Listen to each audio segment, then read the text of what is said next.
Good morning, UUSS. If you would please rise in body or spirit and join us in this brand new song to start the service called The Circle by Indigenous composer John Riley. You'll pick it up pretty quickly.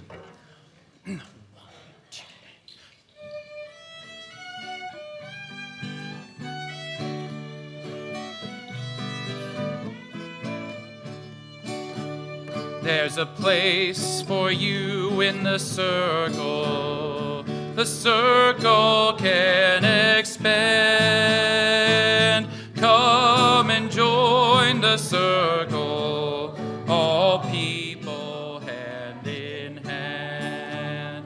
There's a love for you in the circle. A love you can understand. Join the circle, all people hand in hand.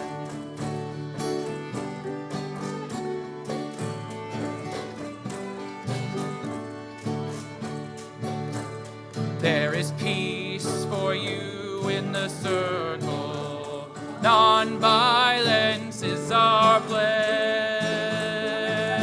Come and join the circle, all people hand in hand.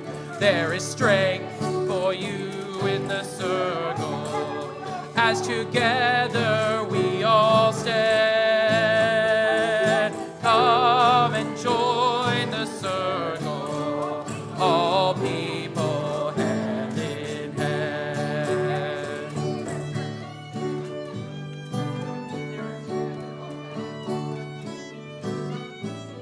There is healing in the circle, healing on the land. Come and join the circle, all people hand in hand.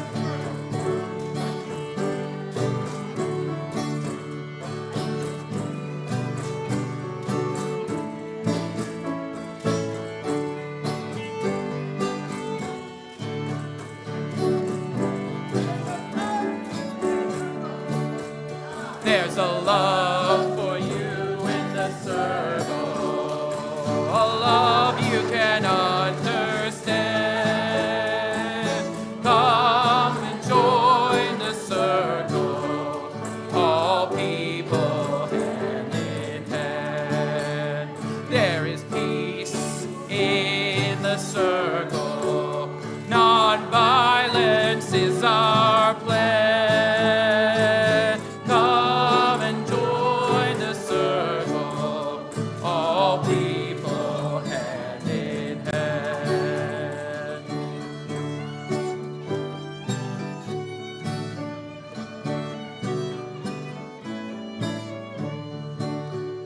There is strength in the circle, as together we all stand. Come and join the circle, all people hand in hand. There is healing in the circle, healing on the land. Come and join the circle, all people hand in hand.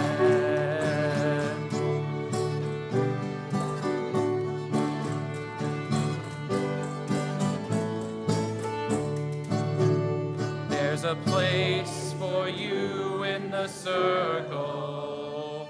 The circle can expand. Come and join the circle. Last time. All people hand in hand.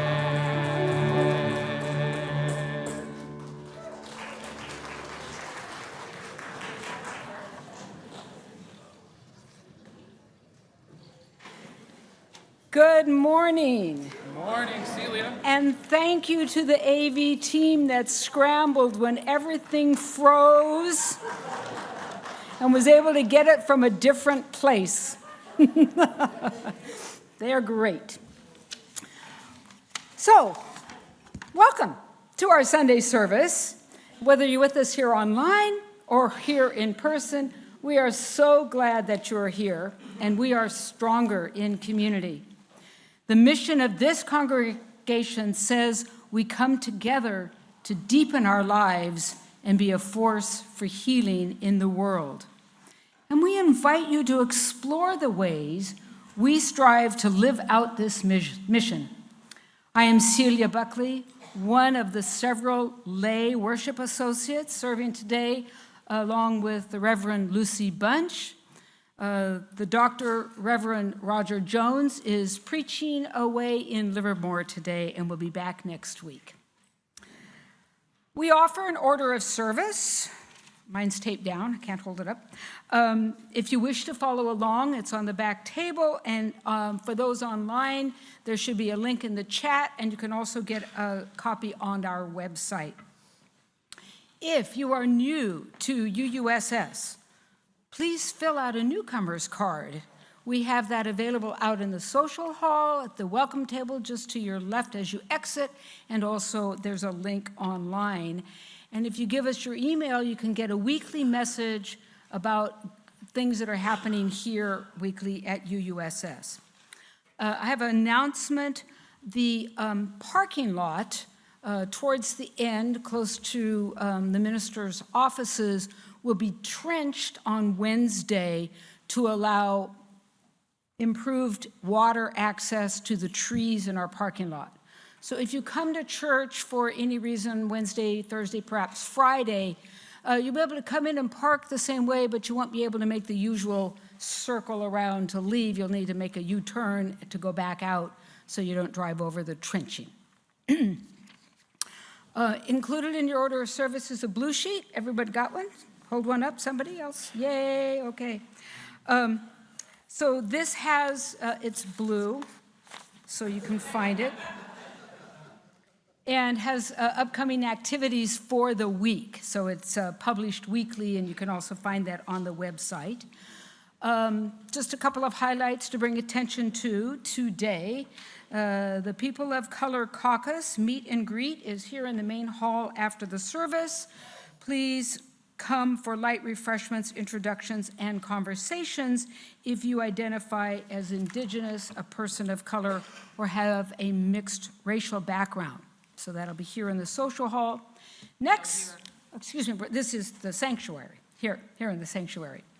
Next Sunday, March 2nd, after services at 1 p.m., Reverend Roger will be leading our quarterly ritual of communion, a simple gathering in the spirit of Jesus of Nazareth, the prophet of human dignity and equality.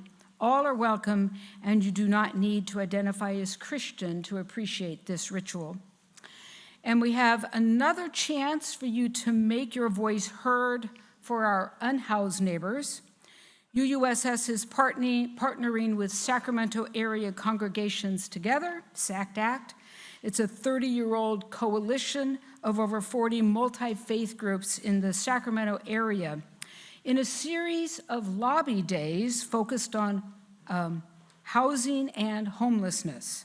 The next lobby day will be next Monday, March 3rd at the state legislative offices downtown, and there'll be appointment with legislatures throughout the day, and you'll be able to and you'll be welcome to join just for the morning or just the afternoon or both. On Wednesday, this coming Wednesday, February 26th, from 6:30 to 7:30 p.m., we will have a training session via Zoom on how to advocate. And so we are building important relationships with our legislators, and please come and be a part of it. Meg Gunderson, right here in the front row, will be out in the welcome hall after the service with flyers and more information. And whether you attend one of these activities or not, we do hope you will join us today after our service for coffee and conversation. And the connections table, again, is in the welcome hall. If you are on Zoom, please stay for a 22-minute online conversation in smaller breakout rooms. Now it's time to remind us all to turn off our alarms. That's what we miss when we put our phones on silent. The alarms still go off to take your medicine or whatever. Put your phone on silent so that we can all be present and mindful during the service. That's it. That's what we are avoiding. That's it.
Good morning.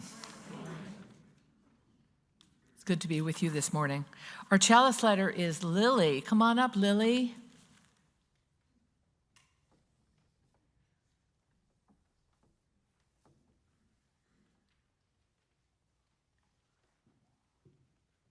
Our chalice lighting words this morning come from Sherry Woodbury, the minister of our UU Church in Lincoln, Nebraska.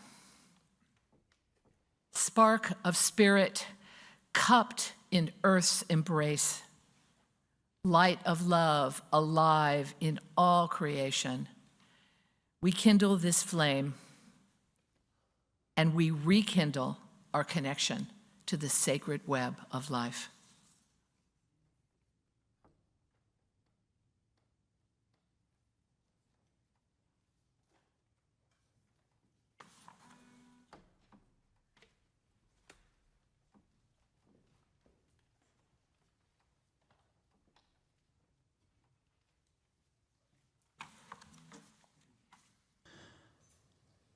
That web of life extends outside the sanctuary to other buildings in the space, where we would like to invite all those involved in RE to proceed for their portion of the service. So if you are one of those people, you can make your way out to the welcome hall as we guide you in singing your song.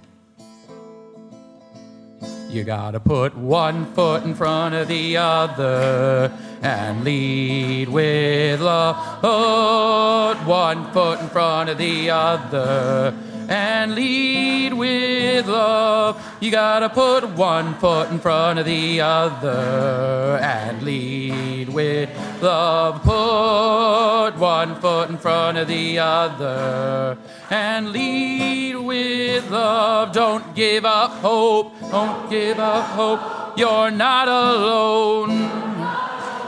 Don't you give up. Don't you give up. Keep moving on. Keep moving on. You gotta put one foot in front of the other and lead with love. Put one foot in front of the other and lead with love. You gotta put one foot in front of the other and lead with love. Put one foot in front of the other and lead with love.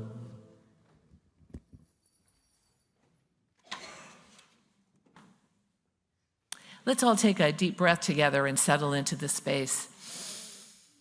And let's take one more and let it out with a big sigh.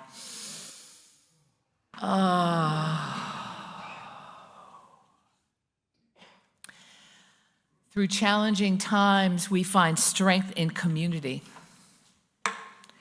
We pray for compassion, patience, and commitment as we witness the upending of our norms and the reckless actions of our government. We pray we find a united path to resistance. We send prayers for courage and persistence to all those who are directly affected by the actions of the president and his enablers, including members of our own community. And for these and for all the other assaults on our values and our common humanity, we light our candle of compassion and resistance. In these times of disruption and anxiety, when cruelty is on display in our country, this flame is a reminder to bear witness to human decency, dignity, and freedom. By this light, let us remember that fear is outworked by hope, and that hatred is no match for the power of love. In the days to come, may this flame light our way forward with courage and with hope. Blessed be. Every Sunday, as a community of mutual care and support, we take time to hear about the sources of joy, sorrow, gratitude, and celebration among us. If you have news that you would like the minister to share on Sunday morning, you can find a link on the webpage, a Joy and Sorrow link, or you can call the office and they will pass on the message to us. Today, we have a note of joy from Renee and Ted Scott Feminella that their son Savo is drumming in Oakland's Black Joy Parade today. I also want to share the glorious news that Patty Taylor and David Newland celebrated a ceremony of marriage this week in a private commitment ceremony that was officiated by Reverend Roger and I. We were honored to witness their vows and be a part of their journey together. This morning, we send our prayers for healing to our member Doris Simonis, who is hospitalized with a respiratory viral infection and pneumonia. The latest news is that she is recovering well. Her husband, Ed, is at home, and they are well supported by 2 adult sons, and we send our love to them all. Our member, Ginny Bjorgum, died February 6th from heart failure. She had been declining from dementia for the past several years and was living in a care home. Ginny was part of our community for more than 30 years, and brought energy, spirit, and determination to everything that she did. A service is being planned by the family, and a date will be announced soon.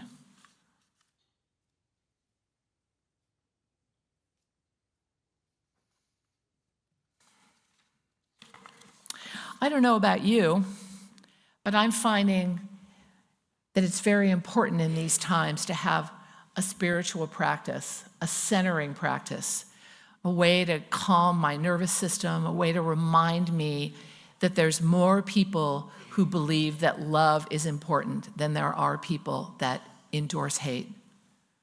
I need to find ways every single day to help myself be present in this world, to help myself find the courage for resistance, the courage to spread love and joy in all that I do. So one of my personal spiritual practices is to sing a favorite hymn, sometimes out loud, sometimes just in my head. Allow it to center me and connect me to all that is wonderful and this beautiful interconnected web of life. And one of my favorite hymns to do this with is a favorite of ours. It's called Blessed Spirit of My Life. So this morning, I'm going to read to you the words of the hymn, and then we're going to sing it together quietly as a meditation.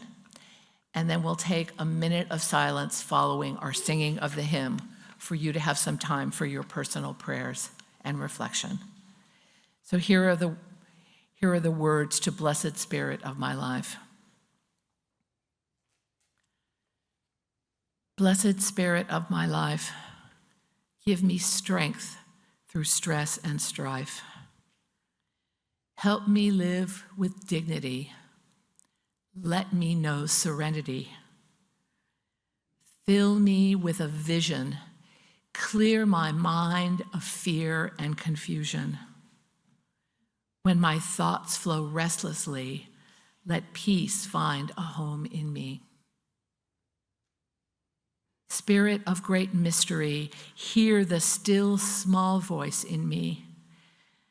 Help me live my wordless creed as I comfort those in need. Fill me with compassion. Be the source of my intuition. Then when life is done for me, let love be my legacy.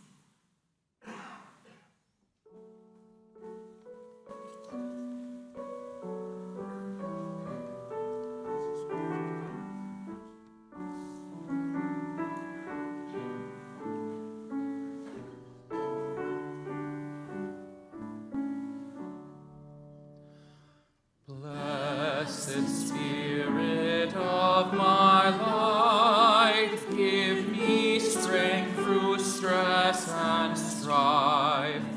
Help me live with dignity.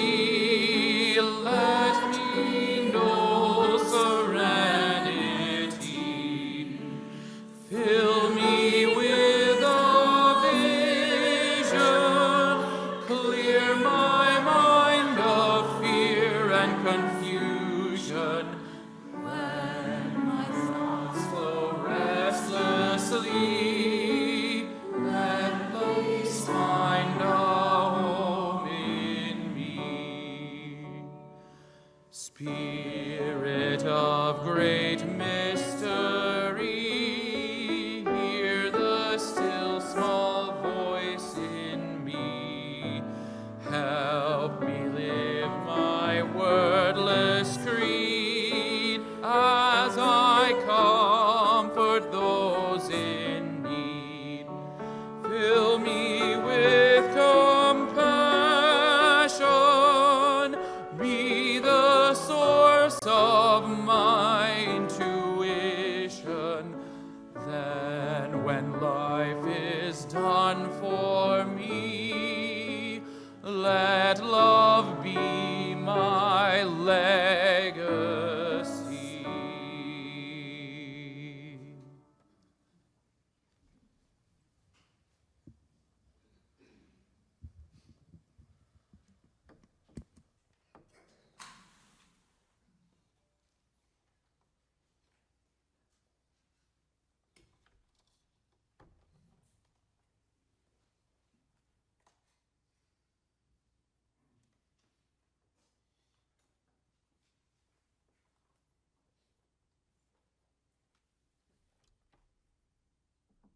Amen.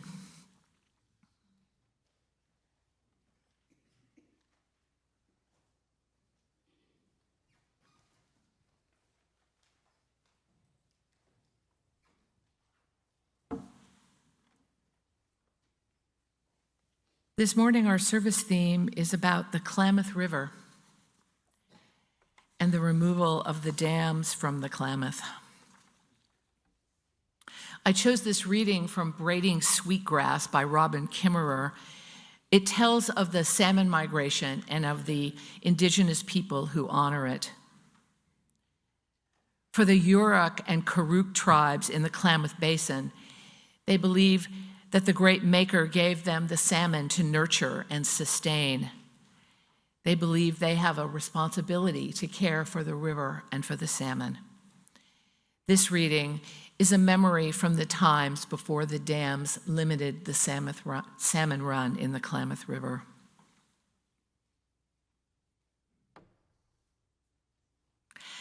Out at sea, beyond where the canoes go, there is a pinprick of light on the pitch-black coast, a match in the darkness, flickering, beckoning, a spark in the vastness.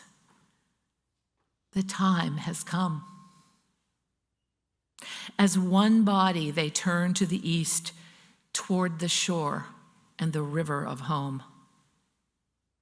When they can smell the water of their natal stream, they pause on their journey and rest on the slackening tide.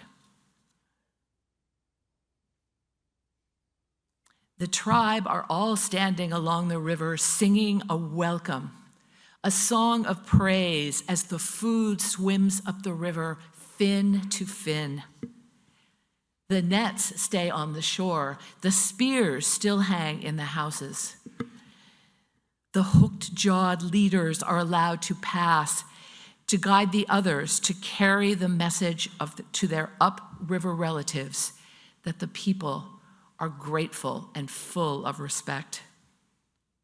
The fish course by the camp in great throngs, unmolested as they make their way upstream. Only after 4 days of the fish moving safely by, is the first salmon taken by the most honored fisher and prepared with ritual care. It is carried to the feast in a great ceremony on a cedar plank in a bed of ferns. They celebrate the water that connects them all in a ritual passing of the cup. They dance in long lines, singing thanks for all that is given. The salmon bones are placed back in the river, their heads facing upstream, so that their spirits might follow the others. They are destined to die, as we all are destined to die. But first, they have bound themselves to life in an ancient agreement to pass it on, to pass it on. In doing so, the world itself is renewed. And so, in the time of dry grasses, the fall Chinook arrived in legendary numbers. The diversity of salmon in the river, Chinook, chum, pink, and coho, ensured that the people would not go hungry. Likewise, the forests. Swimming many miles inland, they brought a much-needed resource for the trees, nitrogen. The spent carcasses of spawned-out salmon, dragged into the woods by bears and eagles and people, fertilized the trees as well. Using stable isotope analysis, scientists traced the source of nitrogen in the wood of ancient forests all the way back to the ocean. Salmon fed everyone.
I don't know how I ended up having to follow that, but I did. That was absolutely incredible. And what a unique perspective. I usually sit in the back, probably not the back row. That's a trait I picked up, I think, as a freshman in college. And so I know most of you by your hair. Some better than others, but I look out and I say, what an attractive congregation. I know you feel the same about me. The point of bringing that up is, what you see depends on where you sit. And that applies to so many things in our lives. And in terms of the Klamath River, there also. I saw a river sitting down here in Sacramento and Fair Oaks, which was different than if you lived in Requa or Happy Camp or Klamath for generations. You see where you sit, and we all need to keep that in mind. As many of you are probably aware from news coverage, about 6 months ago, the final remnants of the 4 dams were removed, allowing Klamath River to resume its natural path after more than a century of confinement. The largest dam removal in history, and I'll probably repeat that several times.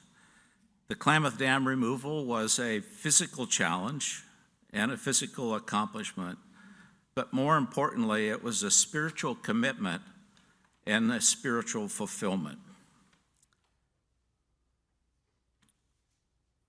Let me start, actually, Reverend Lucy brought this up, but the Yurok tribe, located on the lower reach of the Klamath River,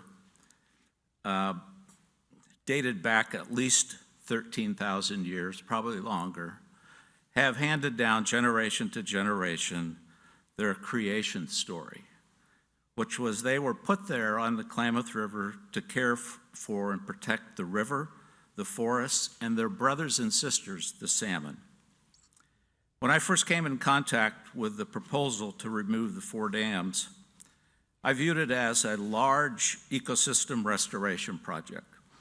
Granted, it was the largest such project ever undertaken. However, it just had elements of a big project. Negotiating with the locals in the region, securing adequate funding, designing the removal, and pursuing every state and federal permit known to humankind. It actually takes more permits and approvals to remove dams than to build one. There is irony in that, I believe. However, by the time the dams were actually removed last year, the project for me was about community, commitment, faith, and obligations of a society. At one time, the Klamath River was one of the most productive salmon rivers on the West Coast. That began to change dramatically in 1918 with the construction of a hydroelectric dam. That dam, and 3 others that followed, cut off 400 miles of natural spawning habitat. My first real connection to dam removal began in 2005 when I was director of the Department of Water Resources.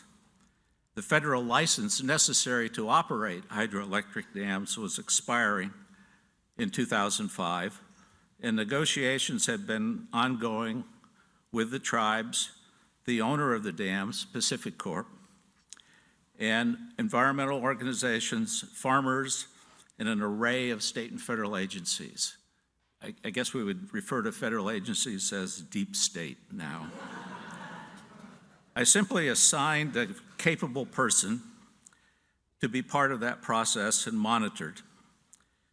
In 2010, a grand agreement came together that would return some ancestral land to the tribes, provide a minimum drought supply for farmers, which they did not have, and remove the 4 antiquated dams at no cost to Pacific Corp. My job at that moment was to convince Governor Schwarzenegger to support the agreement, attend an elaborate signing ceremony and celebration. He was immediately all in. The first question that he asked me, "Lester, when do I get to blow up the dams?"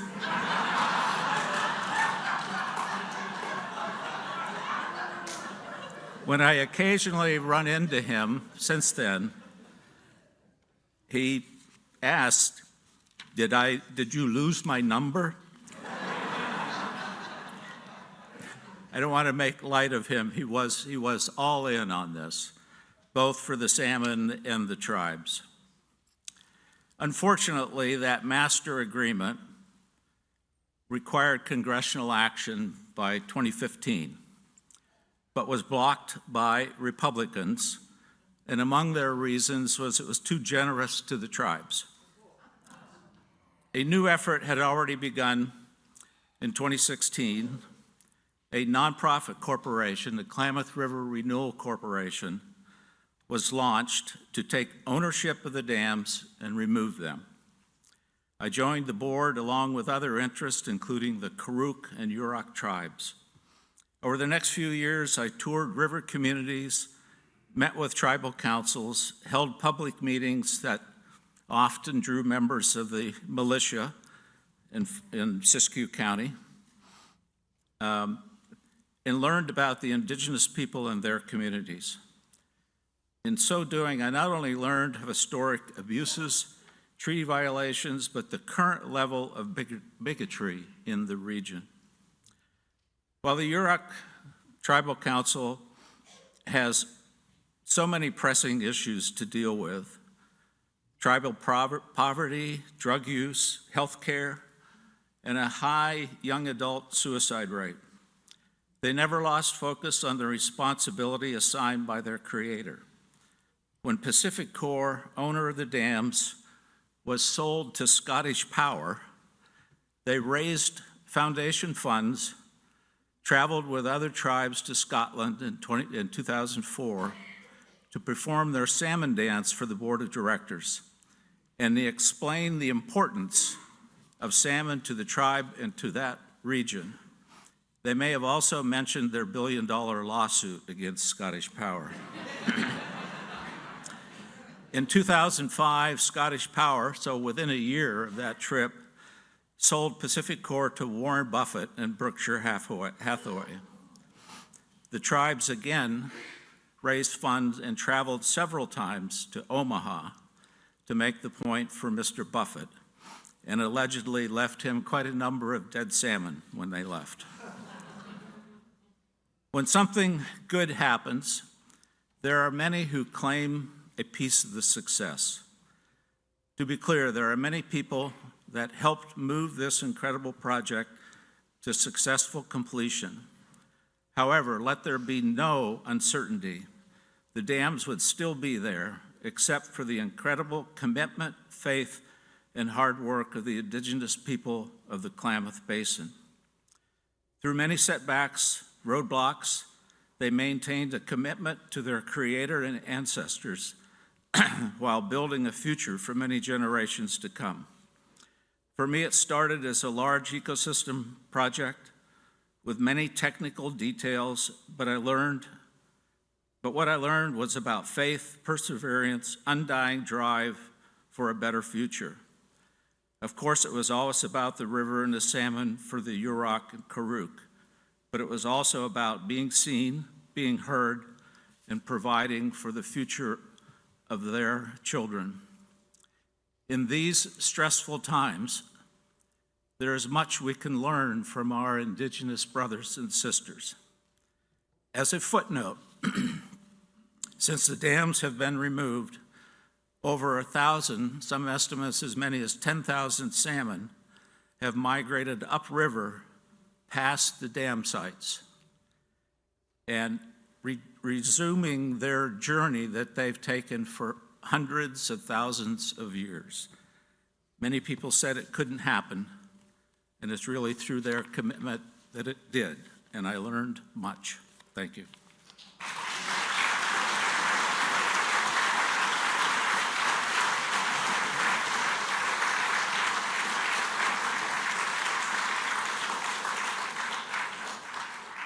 Thank you so much, Lester.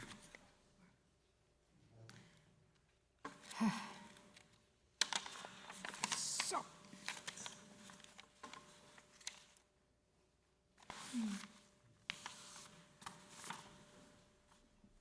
Hi. This congregation's mission statement says we come together to deepen our lives and be a force for healing in the world. One of the ways we try to live out this mission is by giving away half of every Sunday's offering to an organization working to make a difference in the world. And our partner for the month of February is the FER Nature Center. Promoting environmental literacy, the Nature Center brings people to nature and nature to people. There are many nature trails on its 100-acre preserve on the American River. Its naturalists and volunteers provide classes to people of all ages, including school children from high-poverty areas. They care for injured birds, reptiles, and other animal ambassadors.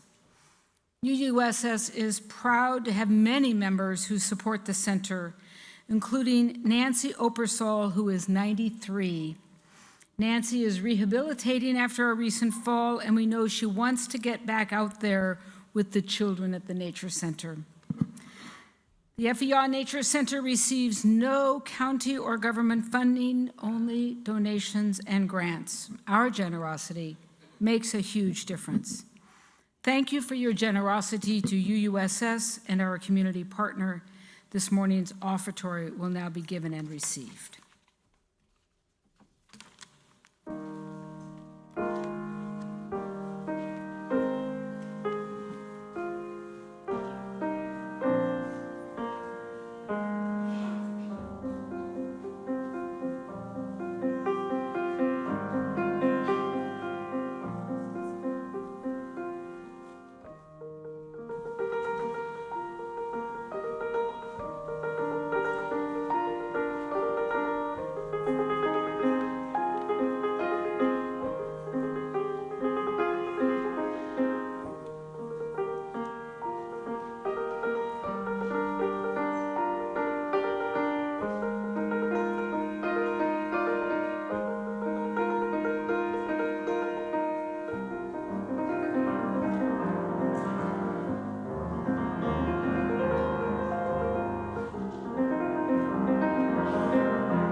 As the greeters bring forward the offering, please join me in saying the unison words. May generosity bless our world, and may gratitude nourish our spirits.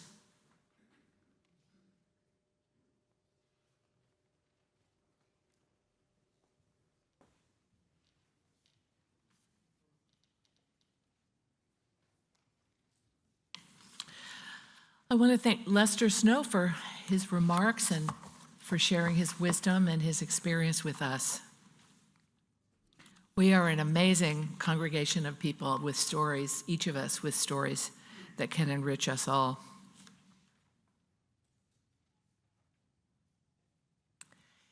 In the early 20th century, the Western United States was still a young and sparsely populated region. But it was growing fast as part of America's manifest destiny to conquer and develop all the lands from sea to sea. And that growth required power. Most cities in the US had electricity by 1920, and hydroelectric power was needed. It was in the early 20th century that the first of the Klamath River dams was erected. Additional dams were added throughout the 20th century, with the largest one built in 1962. As Lester said, the dams controlled 400 miles, about half of the river flow. The 20th century had a great energy for progress, bigger and better, harnessing the power of nature for our own purposes. It was a century when the United States came of age and moved into being a world power. The national attitude was that everything would continue to get better and better, and we, humans, had the power and intelligence to shape the world according to our own needs and our own vision. In erecting the dams, no one consulted the people who had lived there for centuries. For the people indigenous to the Klamath Valley, the building of the dams was destroying their way of life, destroying their connection to the river and the salmon. When the dams were built, the population of salmon crashed. They were no longer able to reach their ancestral spawning areas, and eventually the salmon run was reduced to about 2% of the level that it had been before the dams were built. Barry McCovey is the director of the Yurok fisheries. He said that salmon and healthy rivers are extremely important parts of who we are as tribal people. And to have those things that are so important to us to be severely degraded is very, very hard on the Yurok people.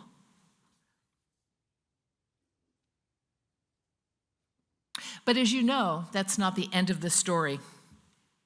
For this is a story of generations of people from the Yurok and Karuk tribes fighting for the rights of the river to flow free. This is a story about people who never gave up, people who believed that the impossible could be possible, a people who took a long view of change and transformation. In 2002, all the damming up of energies, damming up of the river came to a head. In a drought year, water was diverted to farmers and ranchers, coupled with a toxic algae bloom behind the dams that accumulated behind the dams and led to the death of thousands of fish. 30 to 70,000 were the estimates. This death mobilized the tribes with fresh determination. This is 4 generations from their origins, 3 generations. They carried the legacy of their purpose. And with this fish kill, they saw that a path through the impossible had opened. Now, of course, The impossible does take a little time. Lester talked a bit about the timeline. It wasn't until 2016 that everything really fell into place. After that, the failure of the first effort that Congress refused to pass.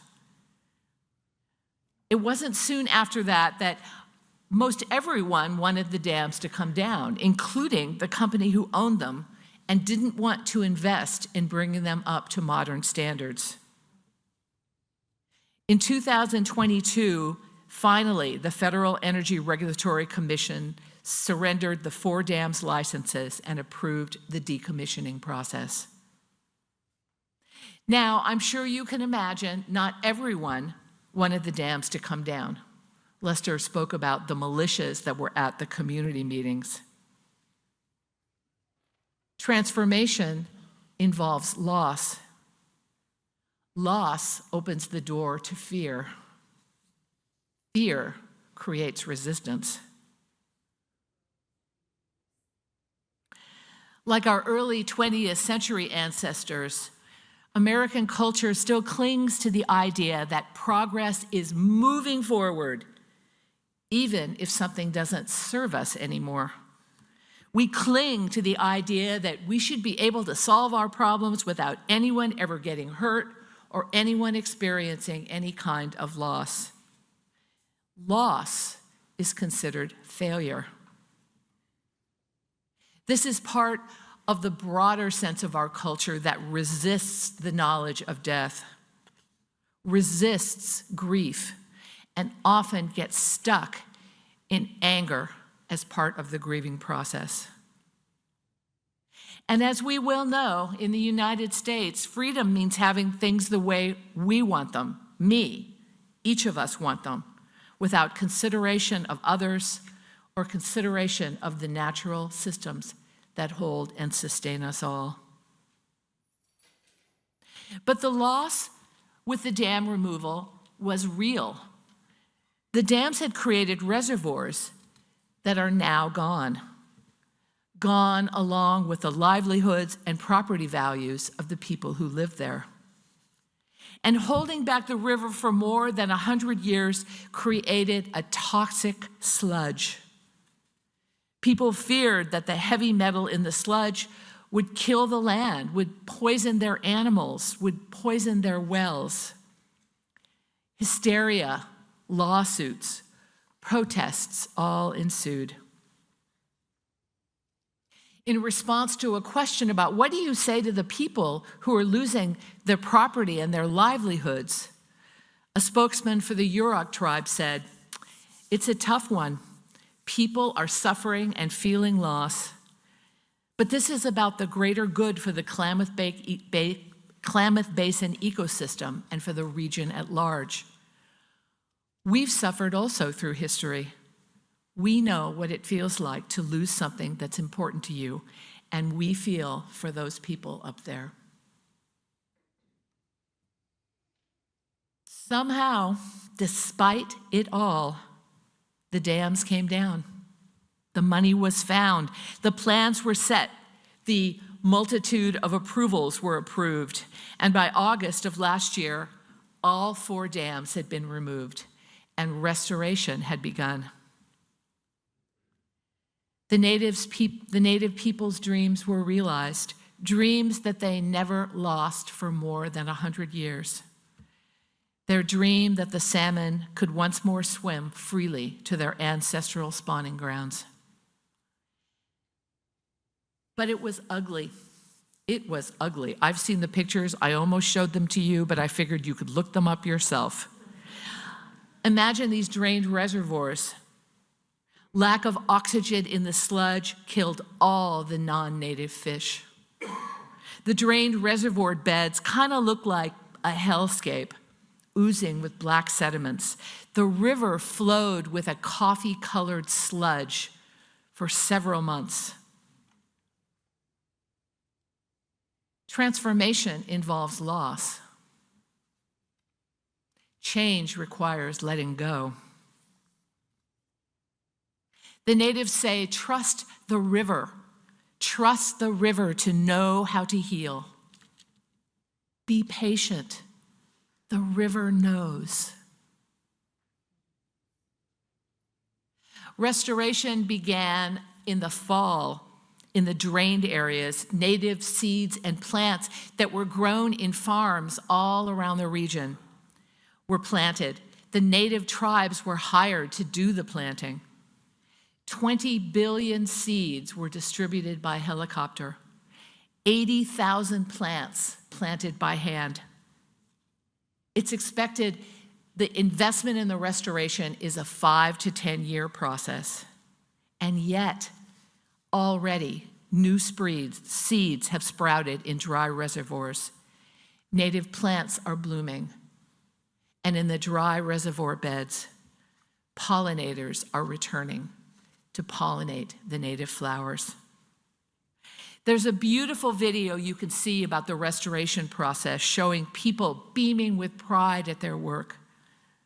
What comes through so powerfully is the spirit of humans using their knowledge and their efforts to restore rather than destroy. Honoring native plants and systems, bringing wonder and humility to the process. As the river heals, humanity heals as well. Lester shared that in the past few months, the salmon have come back, swimming past where the dams had held them back, hundreds of miles beyond the barrier that had existed for 100 years. Back to their ancestral lands. They knew how to find them. They came home to spawn and lay their eggs to create the next generation as the cycle of life continues. The river flows free. As Robin Kimmerer said in Braiding Sweetgrass, the salmon are destined to die as we all are destined to die. But first they have bound themselves to life in an ancient agreement to pass it on, to pass it on. And in doing so, the world itself is renewed. May it be so.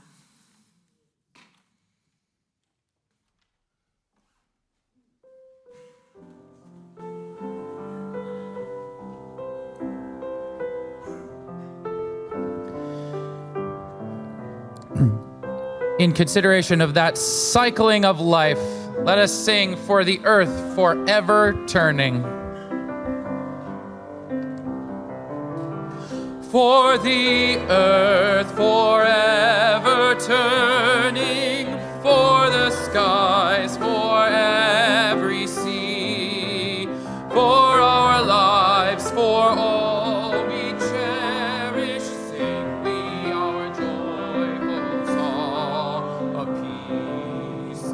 For the mountains, hills, and pastures in their silent majesty, for the young, for all the heavens, sing we our joyful song of peace.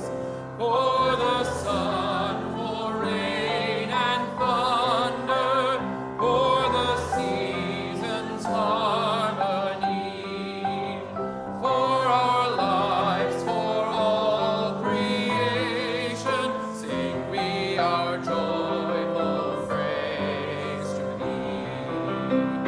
For the world we raise our voices, for the home that gives us birth, for the joy we sing, returning home to our blue-green hills on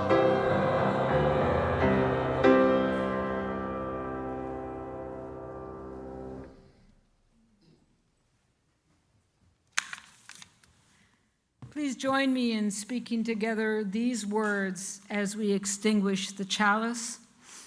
We extinguish this flame, but we carry the light, love, and commitment of this gathering into the days that come.